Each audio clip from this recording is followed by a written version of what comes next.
महाराष्ट्र में सियासी हलचल फिर से शुरू हो गई है। वजह बताई जा रही है अजीत पवार का नाराज होना, लेकिन ये खुलकर कोई नहीं बोल रहा है कि आखिर अजीत पवार की नाराजगी की वजह क्या है।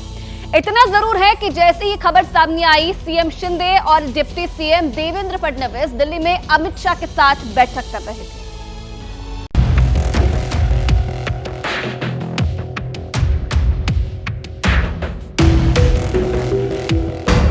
अजीत पवार महाराष्ट्र की राजनीति का वो चेहरा है जो कभी महाराष्ट्र विधानसभा में विपक्ष के नेता थे, शाम होते होते महाराष्ट्र सरकार के डेप्यूटी सीएम बने थे।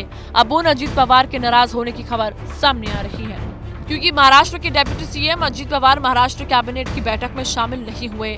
दलील दी गई कि अजीत पवार की तबीयत ठीक नहीं है, जबकि उन्होंने मुंबई में अपने सरकारी आवास पर एनसीपी के मंत्रियों और विधायकों के साथ मंथन किया।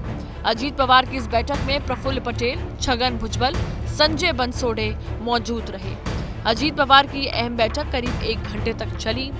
अब सवाल ये उठ रहा है कि आखिर क्या हुआ जो अजीत पवार नाराज हो गए और कैबिनेट की बैठक से दूरी बना ली।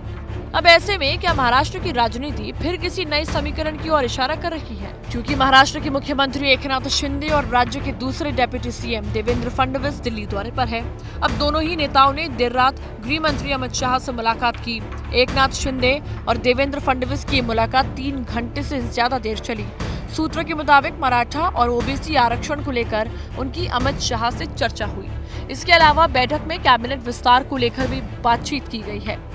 मंत्रिमंडल का तीसरा विस्तार महाराष्ट्र में अगले कुछ दिनों में हो सकता है, क्योंकि अभी 14 मंत्री पद बाकी है। लेकिन अजीत पवार की नाराजगी की खबर बीजेपी के लिए चिंता भी बढ़ा रही है, क्योंकि विपक्ष लगातार हमले बोल रहा है। अब अजीत पवार की नाराजगी की खबरों के बीच सुप्रिया सुले ने महाराष्ट्र सरकार पर तंज कसा है। गोष्ट आणि नंतर 3 महिन्यापूर्वी झालेली गोष्ट आणि गेल्या 3 महिन्यात त्यांचं ट्रिपल इंजिन सरकार आल्यापासून कुठली चांगली कामं झालेत ही कोणीतरी मला सांगावं। देश में अगले साल लोकसभा चुनाव होने हैं और इन चुनावों को लेकर विपक्षी दल एकजुट हो रहे हैं, लेकिन महाराष्ट्र की सियासत में जैसे हालात बन रही है वो सियासी गर्मी जरूर बढ़ा रही है। हालांकि राज्य के मुख्यमंत्री एकनाथ शिंदे ने उनकी नाराजगी की खबरों का खंडन किया है। अजित पवार, अजित दादांची तब्येत आज ठीक नाही आहे, बरी नाही आहे, त्यामुळे ते कॅबिनेटला आले नाहीत। आता तुम्ही त्याचा वेगवेगळा अर्थ काढण्याची आवश्यकता नाही। कहा जाता है कि मौजूदा सरकार में भले ही मुख्यमंत्री के पद पर एकनाथ शिंदे हो, लेकिन सरकार के अहम निर्णय उप मुख्यमंत्री देवेंद्र फडणवीस की रजामंदी के बिना पूरे नहीं होते। अजीत पवार भी सरकार का हिस्सा है और वित्त मंत्रालय उनके पास होने की वजह से उनका हर एक विभाग में अपना दखल रहता है, लेकिन उनका खफा होना किसी बड़े संकेत की ओर इशारा कर रहा है। जैसे ही घड़ी का काटा दोपहर 2:30 पे आए, बबीता जी का दिल सास बहू साजिश के लिए मचल जाए।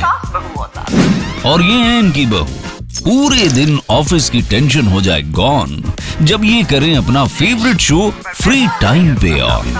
इनकी तरह आप भी देखिए अपना फेवरेट शो अपने टाइम पर और डाउनलोड कीजिए एबीपी लाइव ऐप अपने स्मार्ट टीवी पर।